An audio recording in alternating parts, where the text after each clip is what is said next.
पहिला पहिला म यो कुडी खेललाई दशरथ रङ्गशाला भन्थान थिएँ आज पहिलोचोटि दशरथ रङ्गशाला जाँदैछु मम्मी कस्तो गाह्रो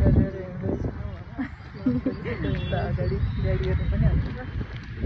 म यो दिनको लागि एकदम धेरै वेट गरिरहेको थिएँ किनकि मेरो मम्मीले एकदम धेरै रहर गर्नुभएको थियो मम्मी ड्याडी हेर्नु न मलाई छोडेर 2020 जाँदै हुनुहुन्छ मैले सुरुमै आफ्नो सर्टिफिकेट लिइहालेँ पछि हतार हुन्छ होला भनेर त्यस पछाडि मैले मम्मी र भाइसँग एउटा यसो सेल्फी भिडियो बनाएँ र अनि उता मेरो प्यारी साथी दिपासँग टोपी उडाएँ टोपी उडाउँदा लडेर अनि त्यस पछाडि भित्र गएको रामा आश्रममा यत्रो मान्छे मैले कहिले देखेको थिएन सर्टिफिकेटमा जिपिएस रहेछ यिनीहरू दुईजनाको ठुलो हात छ क्या मैले यो टोपी उडाएँ 869 guys हामी हैन